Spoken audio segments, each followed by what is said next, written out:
warahmatullahi wabarakatuh.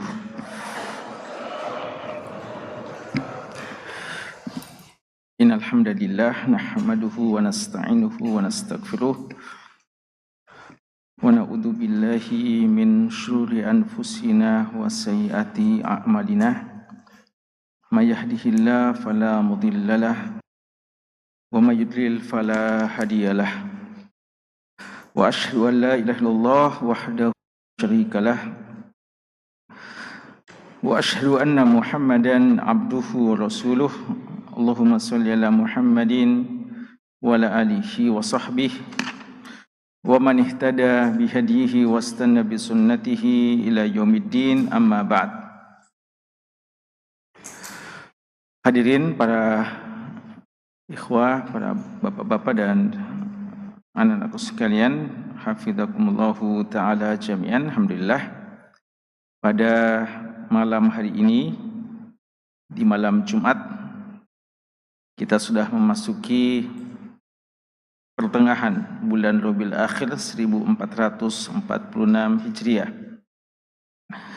Dengan izin Allah dan taufiknya, kembali kita berkesempatan untuk memanfaatkan amanah waktu yang Allah berikan kepada kita guna melaksanakan rangkaian ketaatan ibadah yang dicintainya, hadir di rumah dari rumah-rumah Allah Subhanahu wa taala, melaksanakan salat secara berjamaah.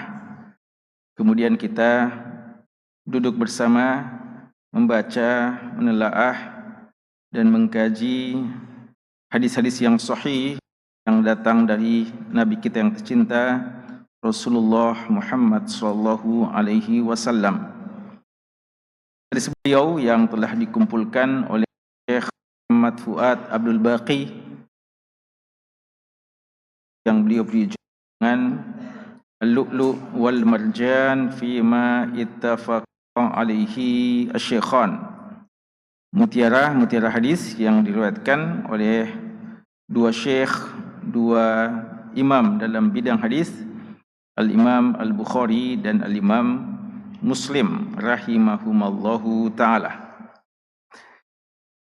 Hadirin sekalian, pembahasan kita dalam kitab ini masih dalam hadis-hadis yang berkaitan dengan kitab haji. Dan malam hari ini insyaallah, sebagaimana yang telah diumumkan ya dalam beberapa flyer, yaitu pembahasan tentang doa yang dibaca pada saat pulang haji atau pulang umrah. Namun sebelumnya, ya sebagaimana biasa, kita mau meroja sedikit apa yang telah kita pelajari, yang telah kita bahas pada pertemuan kita sebelumnya.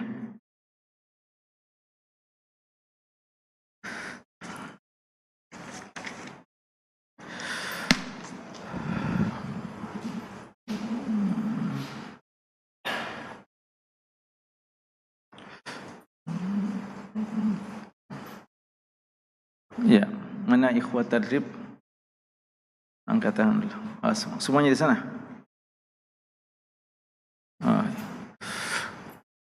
Baik. Mana yang biasanya sih? Tidak ada ya?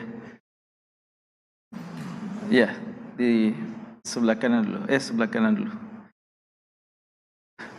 Apa tema pokok pembahasan kita pada malam Jumat yang lalu?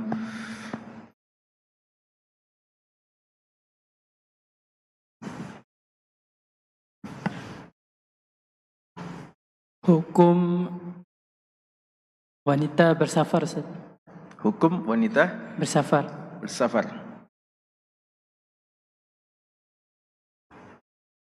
Secara umum ya. Yes. Baik. Apa judul babnya? Silakan. Safarnya seorang wanita pergi berhaji bersama mahramnya atau selainnya. Bahasa Arabnya. Safaril mar'ati safaril mar'ati bil mahrami ilal hajj kalau nggak. Gimana? Pelan-pelan. Bab Lupa Ustaz. di belakangnya. Tadi angkat tangan.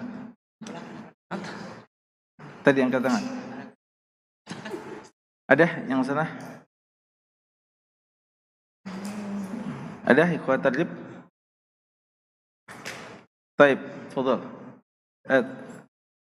Nah. Bab Bismillah. Babun safaril mar'ah ma'a muhrimin ilal hajj. Babun safaril mar'ah. Babun safarul mar'ati ma'a muhrimin mahramin ilal hajji wa ghairi.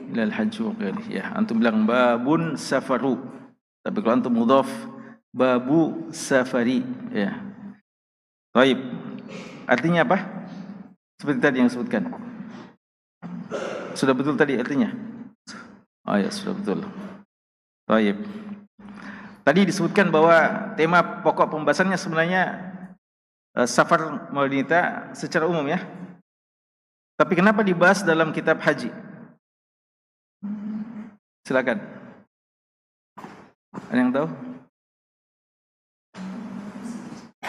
Iya. Ikhwat tarjib dulu ya. Nanti kalau sudah pada menyerah baru diserahkan kepada yang lain. Kenapa dibahas di bab haji? Karena haji sendiri merupakan kewajiban. Jadi ketika dibahas kewajiban, misalnya tidak diperbolehkan pergi safar untuk bersama mahramnya, maka di luar kewajiban juga tentunya berlaku hal yang sama. Bahkan apatah lagi ya, kalau yang wajib saja yang terlarang, wajib, gimana lagi yang tidak wajib? Ya. Apa memang kalau pergi haji mesti safar ya? Orang yang naik haji mesti safar? Nah, Ustaz. Harus. Tapi kalau yang dekat orang Mekah tidak naik haji. Ya, umumnya ya. Jadi al-ibrah bil ghalib ya. Jadi etibarnya adalah kebanyakannya. Walaupun ada saja orang yang tidak safar untuk haji ya, tapi kan kebanyakannya umumnya membutuhkan safar ya. Baik. Dalam hadis-hadis tentang larangan safar bagi wanita yang disebutkan dalam bab ini, berapa hadis yang disebutkan? Ada 4. Dalam bab ini menyebutkan 4 hadis. Ada disebutkan beberapa jumlah hari. Tidak boleh wanita safar dalam perjalanan 3 hari. Ada yang mengatakan perjalanan 2 hari. Ada yang mengatakan perjalanan 1 hari. Apakah al-adat ini lahu mafhum atau la mafhuma lahu? Jumlah bilangan yang disebutkan, apakah ini iktibar atau la mafhuma lahu? Artinya kalau umpamanya seorang yang safar, wanita yang safar kurang dari 1 hari, namun jaraknya jarak safar, berarti tidak apa-apa pergi tanpa mahram? Tetap tidak boleh pakai mahram, Ustaz. Tetap ditemani sama mahram ketika wanita safar. Lalu apa guna, kenapa sampai dia disebutkan 3 hari, 2 hari, 1 hari? Dalam konteks hadis yang disebutkan ada 3 hari, 2 hari ataupun 1 hari 1 malam, itu sesuai dengan pertanyaan sahabat pada saat itu, Ustaz. Oh, jadi ada sahabat yang bertanya tentang hukum wanita safar 3 hari. Ya. Lalu ada yang bertanya tentang 2 hari. 2 hari. Ada yang bertanya 1 hari. Lalu disebutkan seperti itu. Ya. Mirip dengan hadis yang menyebutkan tentang wanita yang ditinggal mati pergi oleh suaminya, anaknya ya. Anaknya yang belum balik ya. 3 orang yang belum balik, anaknya yang ditinggal mati, lalu dia bisa bersabar, akan menjadi syafaat baginya. Lalu ada juga sebutkan 2 anak ya, sesuai dengan pertanyaannya. Baik, jayid.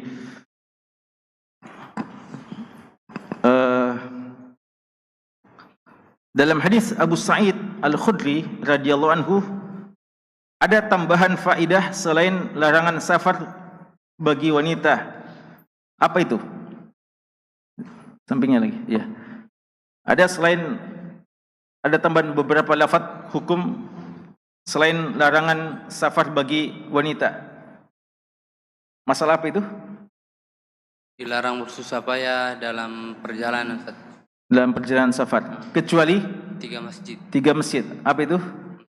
Masjidil Haram, Masjid Nabawi, dan Masjidil Aqsa. Nah, ahsan. Lanjut. Berapa pahala di setiap 3 masjid itu? Jangan baca. Sudah selesai waktu baca. Nah. 100, Ustaz. 100. Masjid Haram berapa? 100 kali, Ustaz. Masjid Nabawi. Masjid Haram 100 kali. Kalau Masjid Nabawi? 100.000, Ustaz. Subhanallah. Nah. Masjid Aqsa? Masjid Nabawi lebih banyak daripada Masjid Haram? Sufyan Ats-Tsauri, Amirul Mukminin fil hadis. Tafadhal.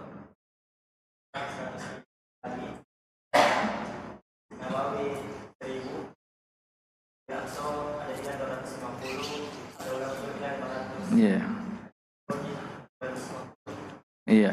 Jadi untuk apa? Untuk masjid, ya, Masjid Haram 100.000 kali, Masjid Nabawi 1.000 kali. Untuk masjid ada yang mengatakan, ada yang bilang ya 500 dan ada yang bilang 2,5. Tapi yang lebih kuat insyaallah yang 250. Wallahu a'lam. Baik. Kemudian di hadis yang terakhir ada tambahan lafaz yang lainnya. Apa itu? Tentang masalah apa? Selain masalah larangan wanita pergi tanpa mahram, ada lagi masalah yang disebutkan di belakang antum yang belum. Masalah apa lagi yang disebutkan di hadis yang terakhir? Teman yang lagi. Sudah. Fadhal yang di belakang. Larangan bagi seorang laki-laki dan wanita yang bukan mahram berkhalwat. Berkhalwat. Larangan laki-laki dan wanita berkhalwat. Jayid, ahsan. Lalu ada satu kisah, ya, terakhir ini. Apa lagi? Dalam hadis itu juga ada yang menegaskan tentang begitu pentingnya menemani istri kita pergi safar. Walaupun harus mengorbankan sesuatu yang juga sangat-sangat penting demi menemani dan tidak membiarkan istri kita pergi safar tanpa mahram. Walaupun safarnya safar haji. Walaupun mungkin di sana ada wanita-wanita yang lain yang terpercaya yang menemaninya. Apa itu? Kisah apa itu? Sahabat ada jadwal jihad, Ustaz. Ada jadwal jihad, masya Allah. Ya, punya jadwal Maka jihad. Dia sudah terjadwal pergi jihad. Lalu ada istrinya keinginan haji, Ustaz. ya, jadi dalam waktu yang bersamaan. Ya, Ustaz. Maka tidak boleh seseorang laki-laki untuk jihad tersebut, Ustaz. Dia harus Dibatalkan, harus menemani wanita istrinya tersebut untuk berhaji. iya. Taib, ahsan, ya. Ini menunjukkan bagaimana fiqhul aulawiyat, bahwa untuk berjihad fardu kifayah ada yang bisa mewakili dia. Adapun menemani istrinya tidak ada yang mungkin mewakilinya, ya. Dia yang mesti jadi mahramnya. Dan difahami dari itu bahwa tidak dianggap wanita-wanita yang lain bisa mewakili, ya. Karena kita yakin ada juga wanita-wanita yang solihah, para sahabiat yang ikut haji, tapi dianggap tidak cukup. Ya. Dan jamaah sekalian, seperti yang kita katakan bahwa pelarangan wanita pergi tanpa mahram bukan sama sekali untuk menghinakan mereka, merendahkan martabat mereka, namun pada hakikatnya inilah cara Islam meninggikan dan memuliakan kaum wanita. Kenapa? Paling tidak ada 3 alasan ya kenapa safar itu harus dengan mahram bagi wanita. Pertama, safar itu sebagaimana kata Nabi SAW dalam hadis Abi Musa al-Asy'ari, qit'atun minal azab. Safar itu apa? Qit'atun minal azab. Apa artinya qit'atun minal azab? Sesuatu yang merupakan siksaan tersendiri. Susah kita tidur, susah kita makan, dan tidak bebas kita bergerak. Serba susah. Dan ini berlaku sejak zaman dahulu hingga saat sekarang. Walaupun alat-alat transportasi hari ini sudah demikian canggihnya, tapi tetap hadis ini relevan bahwa as-safaru qit'atun minal azab. Ya, bayangkan sekarang kita kalau mau haji, umroh, naik apa? Naik pesawat. Ya, kalau dulu naik kapal laut ya, mungkin sebulan, dan sebagian naik onta mungkin. Sekarang saya pesawat berapa jam? Ya, 12 jam. Masya Allah, ini kabar terbaru ini ya, karena barusan ya umroh beliau ya, 12 jam atau 11 jam. Ya, kadang-kadang seperti itu sampai itu. Ya, antum duduk di atas pesawat tapi capek itu ya, pada orang berdiri ya bosan, bahkan tidur, dan akhirnya bosan juga tidur ya, dan tidak bisa juga tidur kadang ya, dan serba terbatas. Maka memang berat. Bayangkan saja laki-laki yang kuat itu berat, gimana lagi dengan wanita ya, wanita apatah lagi. Karena itu kasihan sekali ya, kasihan sekali kalau ada wanita yang sendirian tanpa mahram ya pergi safar, padahal dia mesti mengangkat barang, dia mesti ini dan mesti gitu, dan kadang terjadi sesuatu yang tidak pernah dibayangkan ya, terjadi ya hal yang tidak pernah dibayangkan. Pesawat tiba-tiba delay, pesawat tiba-tiba mungkin harus singgah di tempat yang lain, pesawat dan seterusnya. Ya, karena itu ini alasannya. Di antara hikmahnya kata ulama kita. Yang kedua, safar itu banyak hal yang mengancam keamanan seseorang ya, apalagi di masa-masa yang lalu.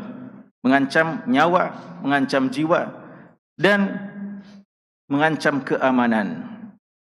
Bayangkan kalau seorang wanita safar tanpa mahram, sangat memungkinkan orang-orang jahat untuk berlaku jahat kepadanya ya, dengan mengambil hartanya atau mungkin mengganggu atau mungkin sampai membunuhnya dan seterusnya ya.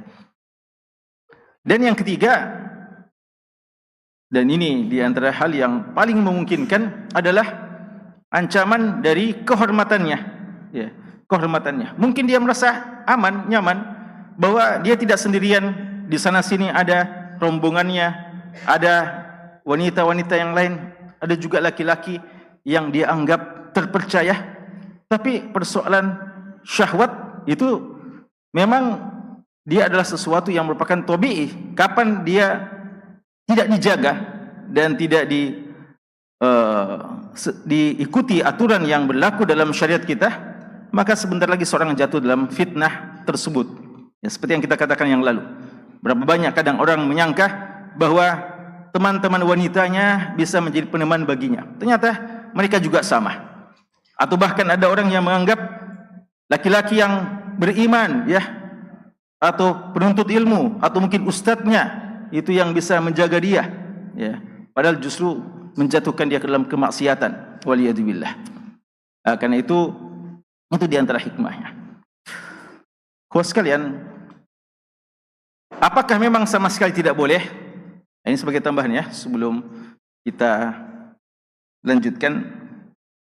Ibnu Hajar rahimahullah ta'ala menyebutkan dalam Fathul Bari nukilan dari Al-Imam Al-Baghawi rahimahullah, keadaan yang memungkinkan bagi wanita untuk pergi safar tanpa mahram.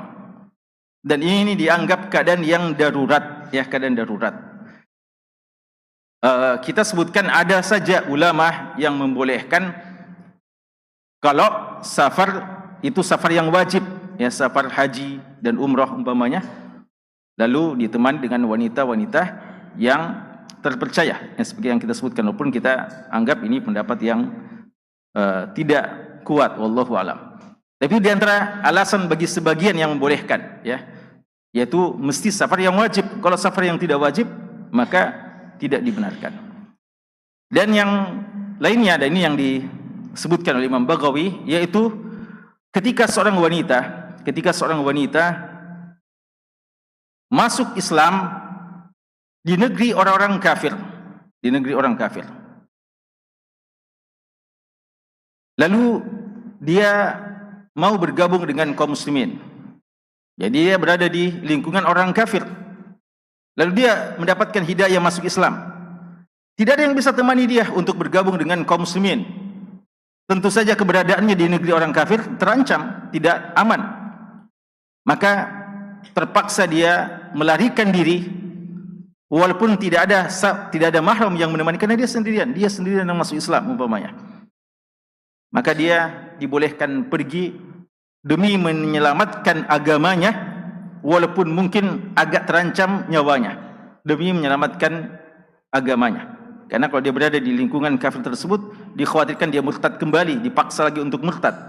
Maka ketika dia sudah mendapatkan hidayah dalam kondisi yang tidak menguntungkan agamanya, maka demi menjaga agama, maka dia melarikan diri walaupun harus safar bersendirian tanpa mahram. Termasuk di dalamnya, kata ulama kita, adalah seorang tawanan muslimah yang berada di negeri kafir dan akhirnya bisa meloloskan dirinya, bisa menyelamatkan dirinya, membebaskan dirinya sendiri. Ya, mungkin dia tertawan, terikat, lalu akhirnya dia bisa lolos dari tawanan tersebut. Maka tentu saja dia perlu cari keamanan, maka dia berusaha untuk pergi dan tanpa memberitahukan kepada siapa-siapa, walaupun sendirian. Ya, ini keadaan yang disebutkan oleh Imam Baghawi rahimahullah. Dan keadaan berikutnya yang terakhir adalah di mana ketika ada seseorang wanita yang ketinggalan rombongan, dan di antara rombongannya itu ada mahramnya, dia ketinggalan, lalu dia ditemui oleh seorang laki-laki yang terpercaya, maka dia ditemani, ya, tanda kutip, ditemani untuk sementara, selama laki-laki itu memang betul-betul amanah, hingga dia bisa bergabung dengan rombongannya. Dan ini dianggap sebagai keadaan darurat, Dan walaupun tidak disebutkan contohnya, tapi mungkin yang dimaksudkan oleh Imam Baghawi atau apa yang dinukil oleh Ibnu Hajar itu apa yang pernah terjadi pada Aisyah radhiyallahu anha ketika beliau ketinggalan dari rombongan pada perang Bani Mustaliq, perang Al-Muraisi' pada tahun ke-6 Hijriah. Ketika beliau terpaksa ketinggalan rombongan, karena rombongan menyangka beliau sudah ada di atas tandu Haudaj, ya. Dan waktu itu Nabi kita sallallahu alaihi wasallam memimpin pasukan, dan beliau sudah amanahkan sebagian sahabat untuk menandu Aisyah. Dan tampaknya orang-orang yang diamanahkan ini menyangka Aisyah sudah ada di atas tandu tersebut. Maka mereka langsung berangkat karena semuanya sudah pada siap. Ternyata Aisyah, ya, buang hajat, lalu mencari waktu itu kalungnya yang sempat tercecer, dan belum naik di atas tandu, lalu mereka sudah pergi karena rombongan sudah pada siap dan Rasulullah sudah memberikan aba-aba untuk jalan. Dan mereka tidak berani bertanya, menjaga kehormatan Aisyah, tidak lihat-lihat sudah ada Aisyah atau tidak, dan tidak bertanya, ya. Dan waktu itu memang Aisyah masih sangat ramping, ya, sehingga tidak terasa apakah dia sudah ada di atas tandu atau belum, ya. Jadi maka mereka tidak. Lalu akhirnya Aisyah radhiyallahu anha datang di tempat tandu itu. Ternyata para sahabat termasuk Rasulullah sallallahu alaihi wasallam telah jalan, telah berangkat. Akhirnya Aisyah menunggu dan beliau yakin insya-Allah nanti kalau Rasulullah singgah di satu tempat lalu sadar bahwa ternyata Aisyah tidak ikut, maka insya Allah Rasulullah akan mengutus seseorang atau mungkin kembali untuk menjemputku kembali, ya. Dan ternyata qadarullah, sebelum itu semuanya, sebelum Rasulullah tersadar bahwa Aisyah tidak ikut, yang duluan dapat beliau adalah sahabat yang mulia Safwan bin Mu'attal radhiyallahu taala anhu, dan beliau memang diamanahkan untuk menyisir pasukan, ya. Beliau memang selalu terlambat sehingga ditugasi untuk melihat kalau ada hal-hal yang tercecer, hal-hal yang ketinggalan, dan ternyata beliau kaget ketika dari kejauhan beliau melihat ada barang yang hitam, seperti barang yang hitam. Lalu ketika mendekat beliau kaget, ternyata manusia, ya, yang pakai pakaian hitam waktu itu. Dan beliau lebih terkejut lagi ketika melihat ternyata Aisyah radhiyallahu anha. Dan beliau bisa mengenali Aisyah karena Aisyah waktu itu waktu kecil atau sebelum turun ayat hijab, Aisyah dikenali, pernah dilihat oleh Safwan bin Mu'attal sebelum turun ayat hijab. Dan Aisyah waktu itu tidak tahu ada orang, maka beliau buka wajahnya, dan setelah melihat ada orang beliau langsung tutup, tapi sudah sempat dilihat. Lalu Safwan kaget, ternyata Aisyah radhiyallahu anha. Dan apa yang terjadi? Beliau tidak bicara, tidak tanya Aisyah, kenapa di sini? Kenapa tidak ikut rombongan? Kenapa? Beliau hanya mengatakan inna lillahi wa inna ilaihi raji'un. Lalu beliau persilakan Aisyah naik di atas kendaraannya tanpa berkata apa-apa sampai tiba di Madinah. Tidak ada sama sekali percakapan selama di perjalanan. Kalau ada kondisi yang seperti ini sebagian ulama kita memperkecualikannya demi dia bisa menyusul di rombongan yang ada di dalamnya suaminya atau mahramnya. Namun lihatlah, walaupun ini sudah beliau menjaga agar tidak terjadi fitnah, tapi apa yang terjadi? Timbul fitnah yang besar, ya. Hadisatul ifk, dan ini bahayanya, ya.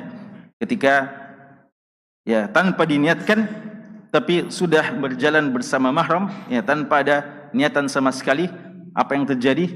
Inilah yang ditunggu-tunggu oleh kaum munafikin untuk menyebarkan berita bohong, berita hoax bahwa telah terjadi ini dan itu antara Aisyah radhiyallahu anha dan Safwan bin Mu'attal radhiyallahu taala anhu. Tersebar sudah berita bahwa terjadi pada kedua sahabat yang mulia itu. Panjang kisahnya, tapi intinya ya 1 bulan baru turun ayat membebaskan Aisyah dari tuduhan keji kaum munafikin tersebut. Sampai-sampai sebagian sahabat jatuh dalam fitnah ini, ikut-ikut menyebarkan berita bohong. Ya.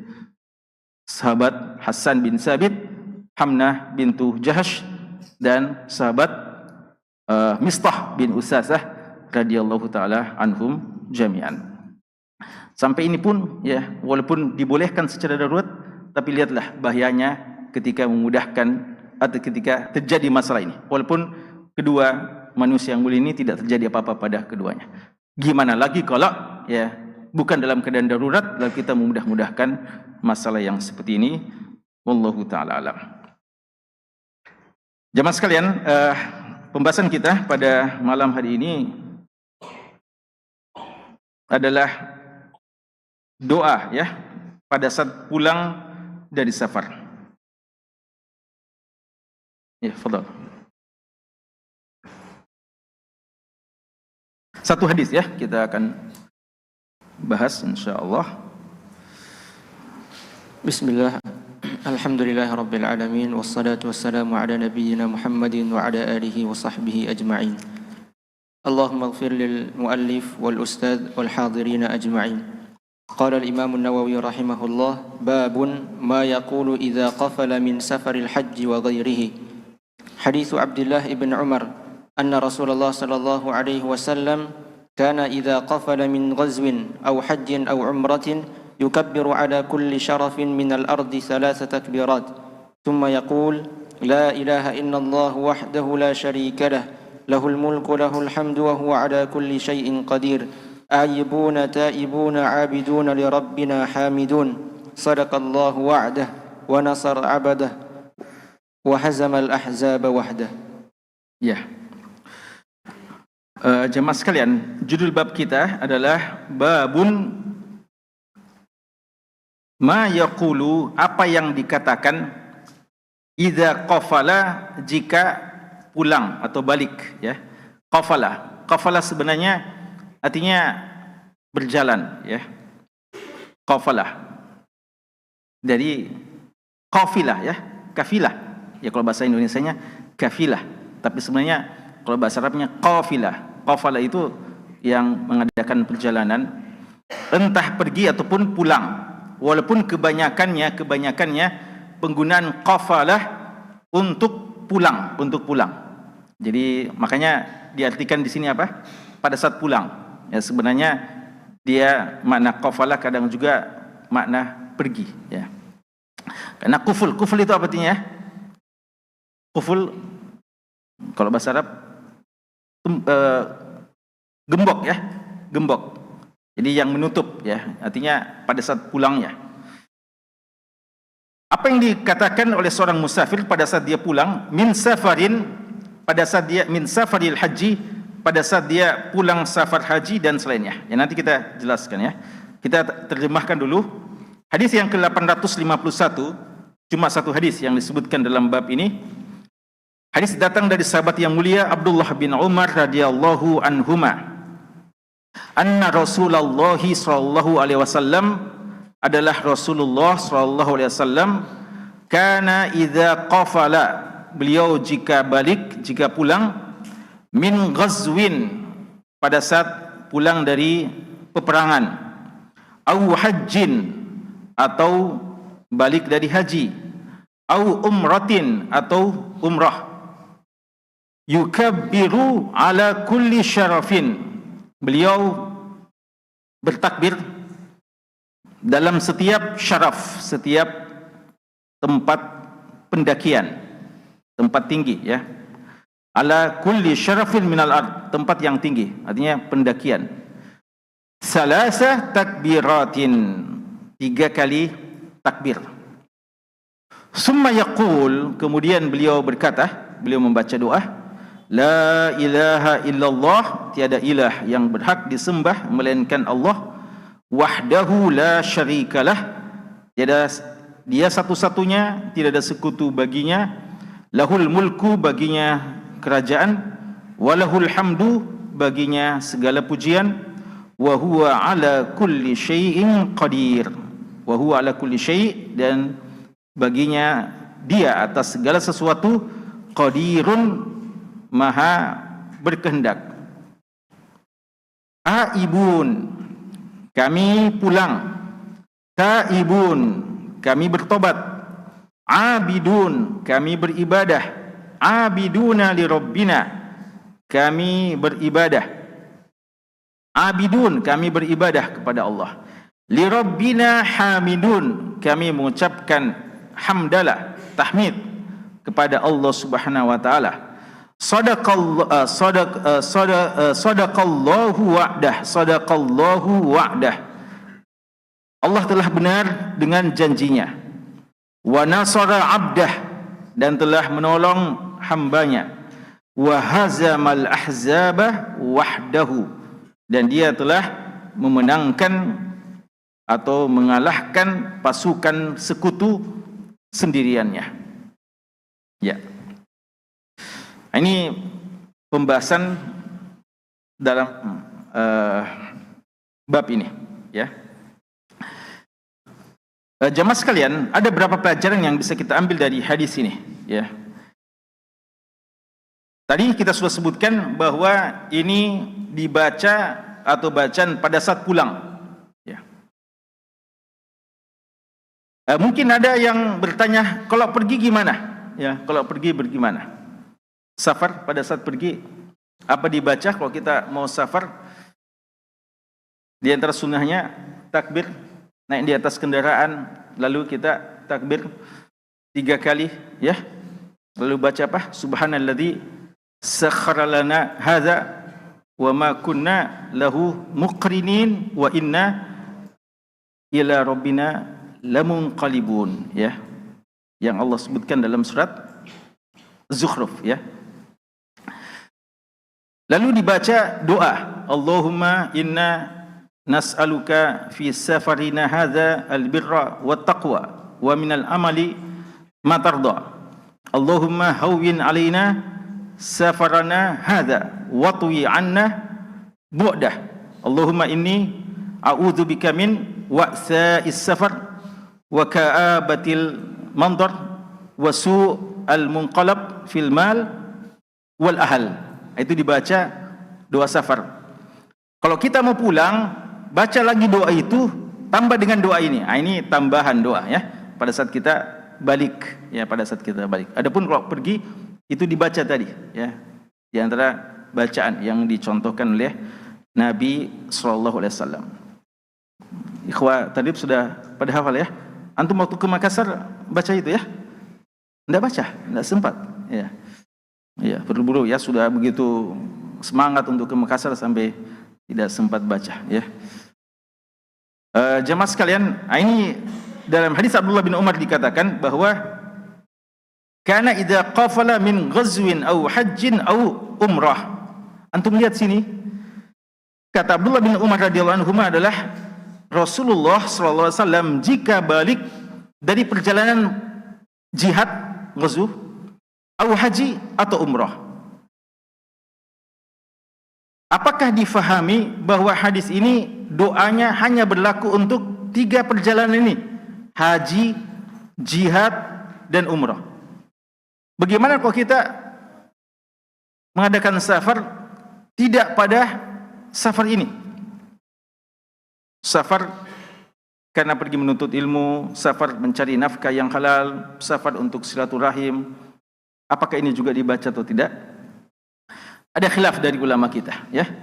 Sebagian memahami ini khusus untuk safar yang seperti ini. Karena inilah safar yang dikatakan safar ketaatan yang paling tinggi nilainya, yaitu karena jihad dan haji dan umrah. Kita sudah pernah bahas bahwa haji dan umrah ini adalah jihadnya kaum wanita, kaum muslimah, ya. Kalau jihad dalam makna perang itu adalah satu perjalanan yang paling mulia, ya, jihad fisabilillah.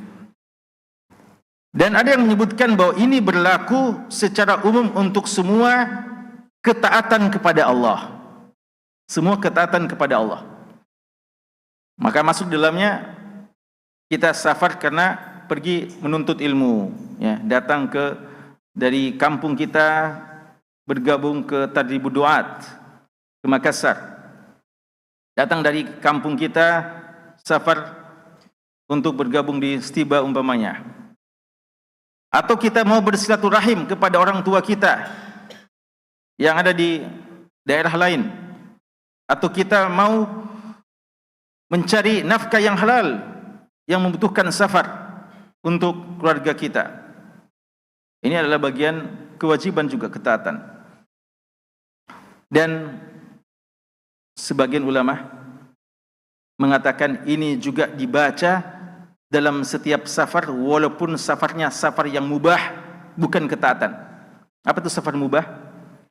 Seperti kita safar untuk pergi, ya, rihla, piknik, ya, ada sana, pergi sana, ada makan-makan ikan sana, ya.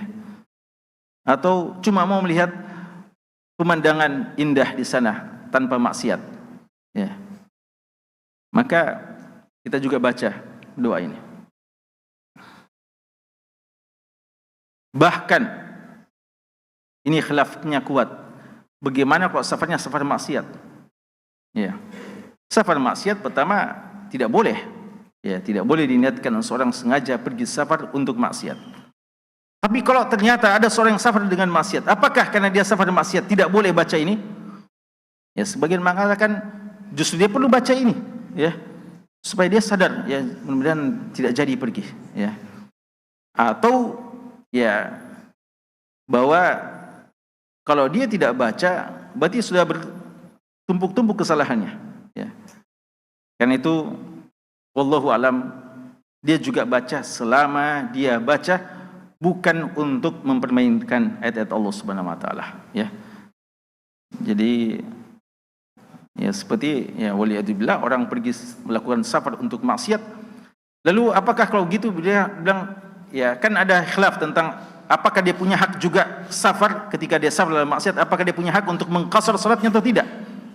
Salat yang 4 jadi 2, apakah dia punya hak? Ya sebagian mengatakan tidak punya hak karena dia maksiat. Ya. Tapi sebagian mengatakan selama safar.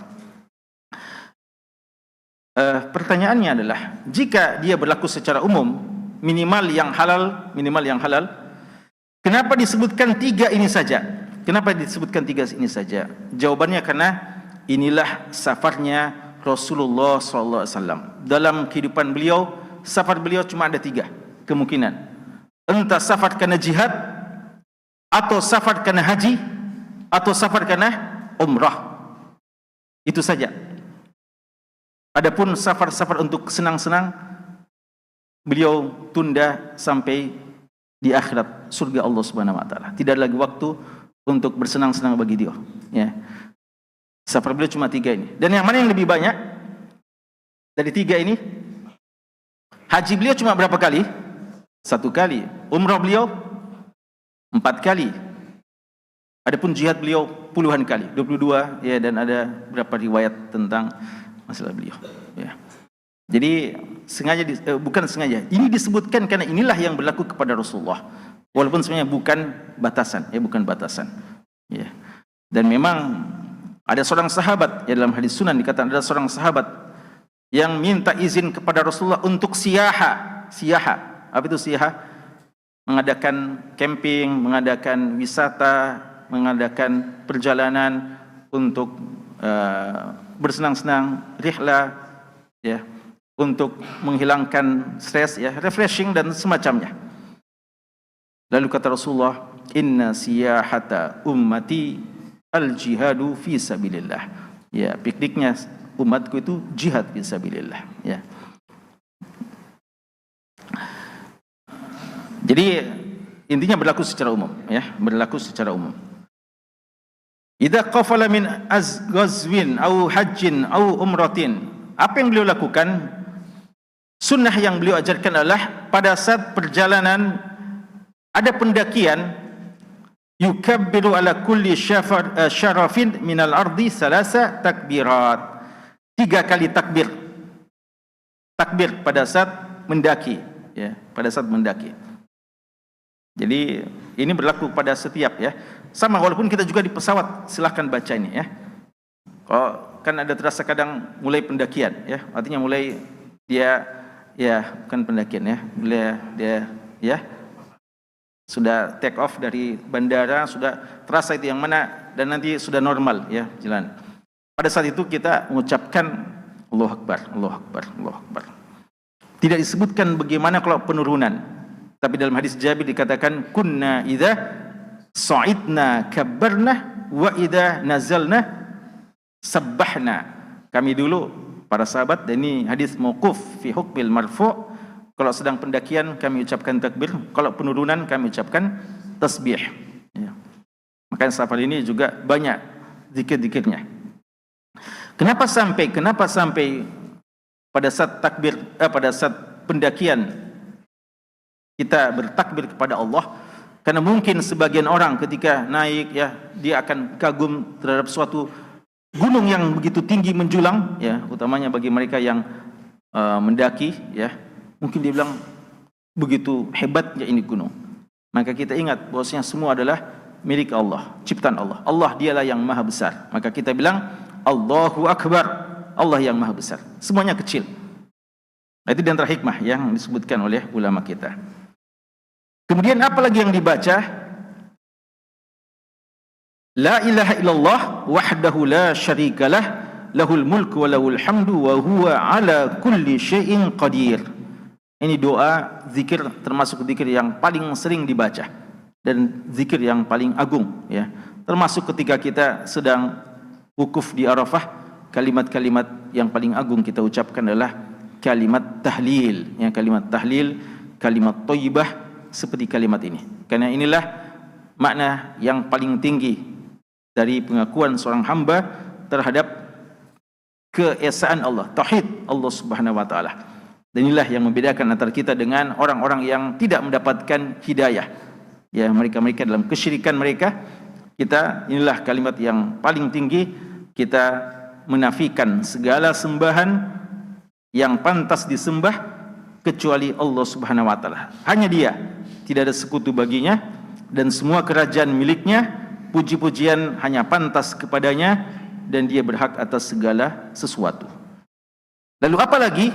Aibuna, ya, aibuna atau aibuna. Aba ya ibu artinya kembali, ya, kembali. Makanya orang yang sering kembali kepada Allah disebut apa? Awwab, ya, awwab. Orang yang sering kembali kepada Allah, awwab. Ada yang disebut salat apa? Salat awwabin, salatnya orang yang sering bertobat kepada Allah Subhanahu wa taala. Itu salat duha, ya, salat duha. Aibun, kami kembali ya Allah. Kata ulama kita, kenapa sampai kita bilang kami kembali? Ini sebagian mengatakan bahwa ini adalah dalam bentuk tafaul, optimisme kita, bahwa insya Allah kita akan kembali ke kampung kita masing-masing. Kita akan kembali ke rumah kita masing-masing. Setelah mungkin cukup lama kita meninggalkan rumah kita, cukup lama kita meninggalkan kampung kita, cukup lama kita meninggalkan negeri kita, akhirnya kita kembali. Dan ini nikmat, ya kan? Nikmat kembali ke kampung halaman. Betul atau tidak? Betul, ya. Bagaimanapun indahnya kampung orang lain dan begitu mulianya kampung orang lain, tapi tetap pulang kampung punya nilai tersendiri, ya. Antum, ya, jangan bayangkan orang yang kuliah di Mekah umpamanya atau di Madinah, tidak mau pulang-pulang kampung, ya, kerasan. Itu sebenarnya, ya, dinikmati juga kalau di sana, masya Allah, ya, nikmat tinggal di sana. Tapi kalau datang waktu untuk pulang kampung, ya, waktu liburan, masya Allah, itu juga hal yang paling mereka gembirakan. Karena memang sudah tabiat, ya, sudah tabiat. Sebagaimana ikhwah yang distiba, ya, seakan jannah bagi mereka. Gimana? Ini ketua seakan ini, ya, jannah atau penjara, ya, jannah insyaallah, ya, jannah di dunia ini, ya. Di sana ada sebab-sebab penambahan keimanan insyaallah, ya, raudhatul jannah.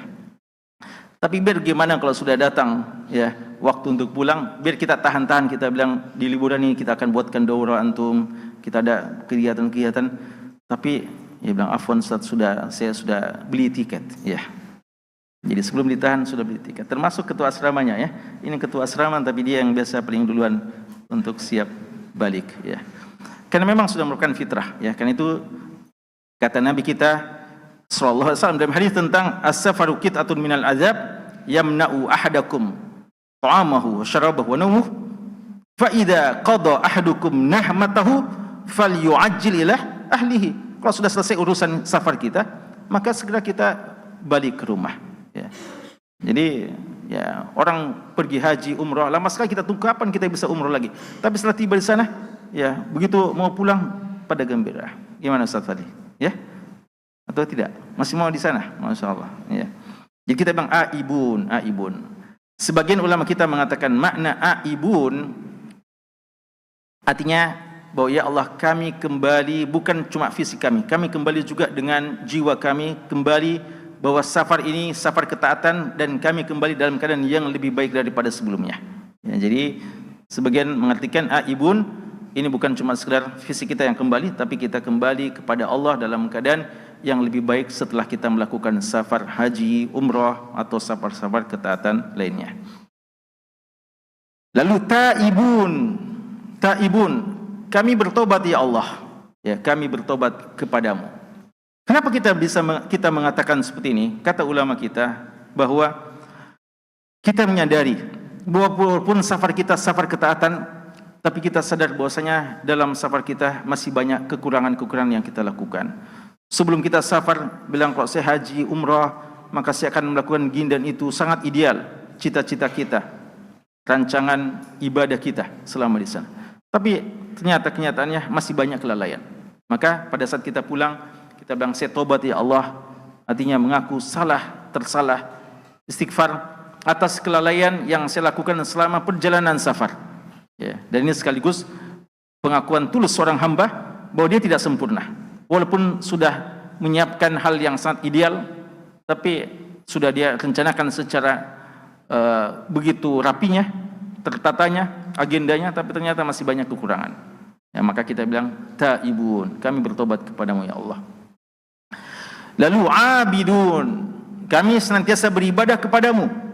Artinya kami di sana pergi dalam ketaatan dan kami juga balik dalam ketaatan.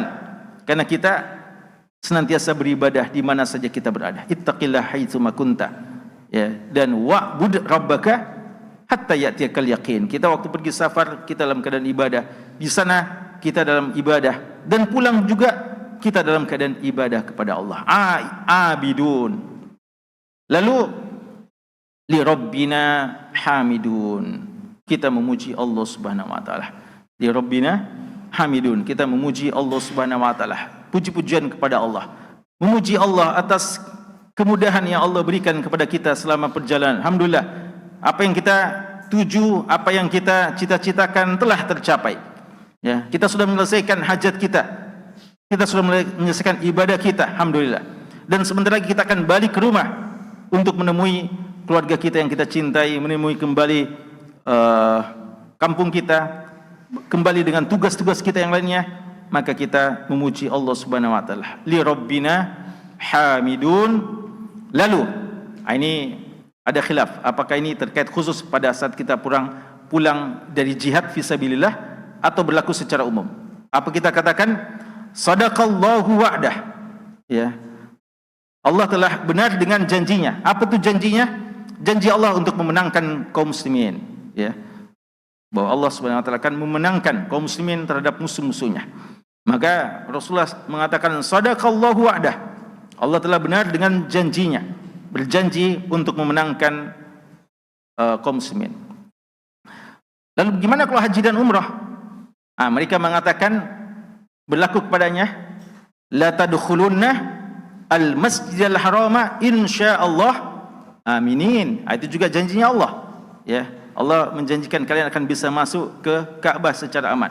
Maka kita pulang haji dan umrah, itu juga bisa. Sadaqallahu wa'dah, ya. Allah telah benar dengan janjinya.